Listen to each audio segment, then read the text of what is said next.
नमस्कार दोस्तों, स्वागत है आपका साइट फॉर वर्ल्ड के ऑफिशियल लर्निंग प्लेटफॉर्म पर, जहां स्टूडेंट्स और जॉब सीकर्स के लिए करियर, टेक्नोलॉजी और प्लेसमेंट से जुड़ी इंडस्ट्री ओरिएंटेड और प्रैक्टिकल नॉलेज दी जाती है। अगर आप अपनी स्किल्स को नेक्स्ट लेवल तक ले जाना चाहते हैं, तो आप बिल्कुल सही जगह पर आए हो। चलिए शुरू करते हैं आज का इम्पोर्टेंट सेशन। नमस्ते। चलिए इस सोर्स मटेरियल को डिकोड करते हैं। देखिए, 2026 जैसे जैसे पास आ रहा है ना, बिजनेस सिक्योरिटी को देखने का पूरा नजरिया ही बदल रहा है। ये अब कोई सिंपल टेक्निकल इशू नहीं रहा, बल्कि एक स्ट्रेटेजिक मजबूरी बन गया है। पहले क्या होता था, सिक्योरिटी का कैसल एंड मोट वाला अप्रोच था। मतलब एक ऊंची दीवार बना दी और सोचा कि अंदर सब सेफ है। पर अब वो जमाना गया। रिमोट वर्क, क्लाउड कंप्यूटिंग और हर दिन नए नए डिजिटल खतरों की वजह से ये मॉडल अब सच कहूं तो बिल्कुल काम का नहीं रहा। तो इस पूरे विश्लेषण में हम 5 मेन एरियाज पर फोकस करेंगे। पहले समझेंगे कि सिक्योरिटी इतनी कॉम्प्लेक्स क्यों हो गई है। फिर एआई का रोल देखेंगे। उसके बाद जीरो ट्रस्ट मॉडल क्या है ये जानेंगे। प्राइवेसी और ट्रस्ट के बीच का बैलेंस। और हाँ, सबसे इंपॉर्टेंट, एंड में एक एक्शनेबल प्लेबुक भी है जिससे तैयारी की जा सके। तो शुरू करते हैं पहले सेक्शन से। सिक्योरिटी अब सिंपल गेम नहीं रहा। चलिए देखते हैं कि इस डिजिटल फर्स्ट वर्ल्ड में सुरक्षा के पुराने तरीके फेल क्यों हो रहे हैं।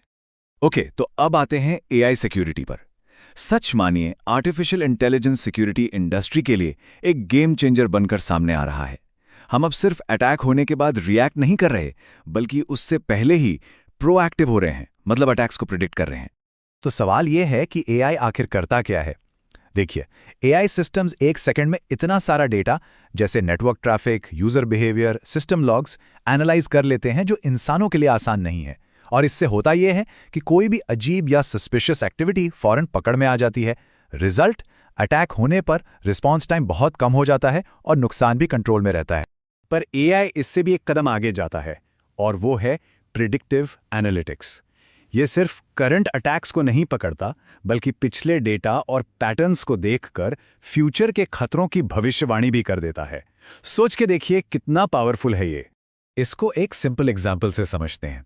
मान लीजिए टैक्स सीजन चल रहा है। अक्सर इस टाइम पर ना फिशिंग अटैक्स बढ़ जाते हैं। प्रिडिक्टिव मॉडल्स इस पैटर्न को पहचान लेते हैं और कंपनीज को पहले ही अलर्ट कर देते हैं, तो डिफेंस पहले से ही तैयार हो जाता है। Okay, section 3, assume no one is safe. यानी मान लो कि कोई भी सेफ नहीं है। ये सिक्योरिटी की फिलॉसफी में एक बहुत बड़ा फंडामेंटल शिफ्ट है। यहां हम किसी पर डिफॉल्ट ट्रस्ट करने के बजाय हर चीज हर बार वेरीफाई करते हैं। इस बदलाव को समझाने के लिए वही कैसल वाली एनालॉजी पर वापस चलते हैं। पुराना मॉडल एक किले जैसा था। गेट से अंदर आ गए तो आजादी है, कहीं भी घूमो। लेकिन नया मॉडल यानी जीरो ट्रस्ट एक हाईटेक बिल्डिंग की तरह है, जहां हर एक दरवाजे को खोलने के लिए आपको हर बार अपना की कार्ड स्वाइप करना पड़ेगा। इसका सीधा सा फंडा है, नेवर ट्रस्ट, ऑलवेज वेरीफाई। तो इसके कोर प्रिंसिपल्स क्या हैं? पहला, हर यूजर और डिवाइस की आइडेंटिटी और हेल्थ को लगातार चेक करना। दूसरा, लीस्ट प्रिविलेज्ड एक्सेस देना, मतलब जितनी जरूरत है उतना ही एक्सेस मिलेगा, न कम न ज्यादा। और तीसरा, नेटवर्क्स को छोटे छोटे सेगमेंट्स में बांट देना। इससे होता यह है कि अगर कोई छोटी सी ब्रीच हो भी गई तो वो पूरे सिस्टम में आग की तरह नहीं फैल। चलिए अब चौथे सेक्शन पर चलते हैं, प्राइवेसी, मॉनिटरिंग एंड ट्रस्ट। ये बहुत ही डेलिकेट टॉपिक है। एक तरफ कंपनी की सिक्योरिटी है और दूसरी तरफ एम्प्लॉइज की प्राइवेसी।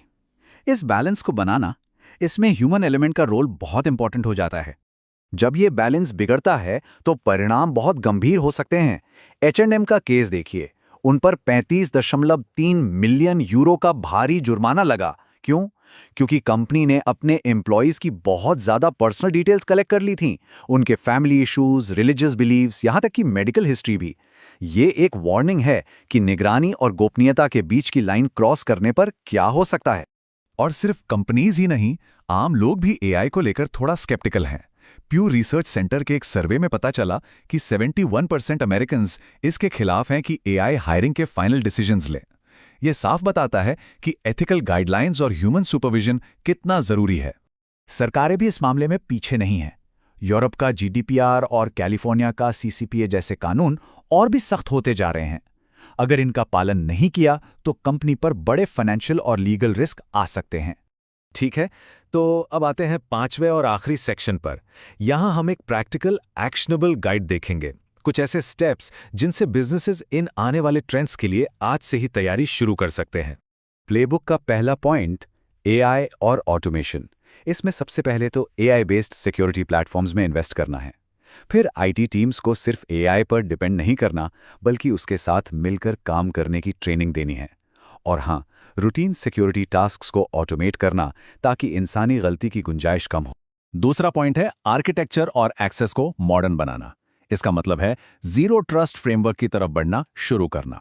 लीस्ट प्रिविलेज एक्सेस को सख्ती से लागू करना, मतलब जिसको जिस चीज की जरूरत है बस वही एक्सेस मिले। और सभी रिमोट डिवाइसेस पर वीपीएन और एंड पॉइंट सिक्योरिटी को कंपल्सरी करना। तीसरा, कंप्लायंस और गवर्नेंस। रेगुलर कंप्लायंस ऑडिट्स करते रहना ताकि कोई कमी ना रह जाए। एक डेडिकेटेड कंप्लायंस ऑफिसर या टीम बनाना। और सबसे जरूरी, एम्प्लॉयज के साथ ट्रांसपेरेंट रहना कि उनका कौन सा डेटा क्यों कलेक्ट किया जा रहा है। ट्रस्ट इसी से बनता है। और आखिरी प्लेबुक पॉइंट, स्ट्रैटेजी और प्लानिंग। एक long term multi year security road map तैयार करना। सिक्योरिटी में जो भी पैसा लग रहा है वो बिजनेस गोल्स से जुड़ा हो, और यह सुनिश्चित करना कि आईटी, एचआर, लीगल सभी डिपार्टमेंट्स एक साथ मिलकर काम करें। तो इस पूरे विश्लेषण के बाद एक बहुत बड़ा सवाल सामने आता है, 2026 तक हम परफेक्ट सिक्योरिटी और पर्सनल प्राइवेसी के बीच सही बैलेंस कैसे बना पाएंगे? ये आने वाले समय की सिक्योरिटी का सबसे बड़ा चैलेंज है। तो हमारे चैनल को सब्सक्राइब कीजिए और वीडियो को अपने दोस्तों के साथ शेयर जरूर कीजिए। कमेंट सेक्शन में अपना डाउट या नेक्स्ट टॉपिक लिखना मत भूलिएगा।